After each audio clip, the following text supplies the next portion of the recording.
सरकार के लोग अंधे, लूले, काने, बहरे हो गए हैं, इसलिए हमको जरूरत पड़ी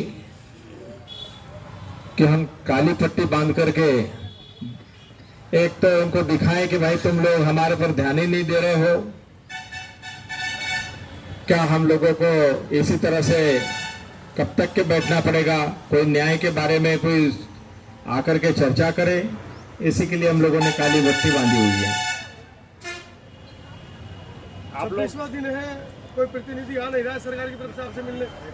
ये बुद्ध गया का महाबोधि महाविहार जो है, ऐतिहासिक विरासत, सम्राट अशोक ने जिसे बनाया 2300 साल पहले, और ये दुनिया का सबसे प्राचीन स्थान है।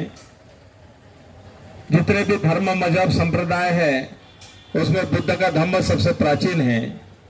समानता, स्वतंत्रता, न्याय, बंधुत्व की बात करने वाली तथागत की शिक्षा यहां से सारे दुनिया में फैली। और बिहार में इस तरह से जो पुराना एक्ट, बोध गया टेम्पल एक्ट 1949 है, जो काला कानून है, उसे समाप्त करके बौद्धों को न्याय दिया जाए, इसी मांग को लेकर के हम लोग 26 दिन से ये जो बैठे हुए हैं मांग कर रहे हैं। तो सरकार का ध्यान इस पर जाना चाहिए और देश विदेश तक के हमारी जो बात है, नेशनल मीडिया इस बात को नहीं उठा रहा है, लेकिन सोशल मीडिया के तमाम लोग इस बात को फैला रहे हैं कि बहुजनों की आवाज इस देश में 90% जो है बहुजन लोग हैं। और हमारे देश के संविधान में ये भी कहा है कि बहुजन हिताय, बहुजन सुखाय, लोकानुकंपाय, ये जो तथागत का ब्रीद वाक्य है कि बहुजनों के सुख के लिए, बहुजनों के हित के लिए, बहुजनों के कल्याण के लिए ये जो तथागत की वाणी है।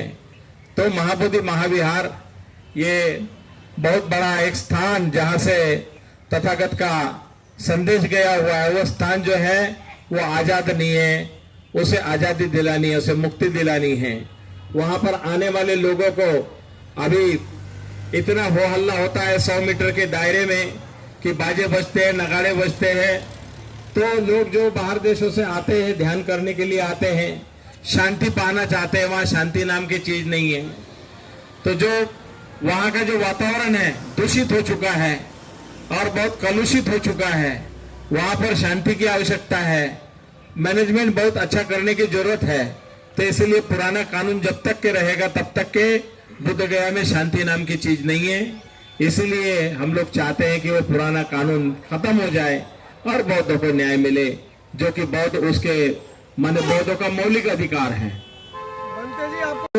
नीतिमत्ता माने मॉरलिटी नहीं जिनके पास में, वो लोग कुछ भी बोल सकते हैं, क्योंकि प्राचीन इतिहास में बौद्धों के तो सर खत्म माने काटे गए थे और बौद्ध भिक्षुओं को काट करके ये लोगों ने अपने नागा साधु और जो नंगे साधु, गांजा भंगेड़ी वाले तैयार किया।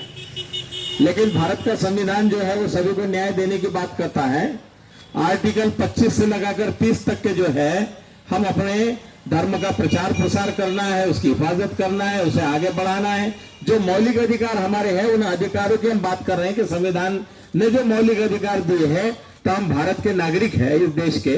तो इसलिए हमारे जो अधिकारों का हनन हो रहा है, उस हनन होने वाले जो अधिकारों की रक्षा की जाए, हम सरकार का ध्यान उसी पर आकर्षित कर रहे हैं कि संविधान की रक्षा हो, संविधान के मौलिक अधिकारों की रक्षा हो। और जब सभी के लिए सब समान अधिकार लिखे हुए, तो बौद्धों के साथ भेदभाव क्यों, अन्याय क्यों?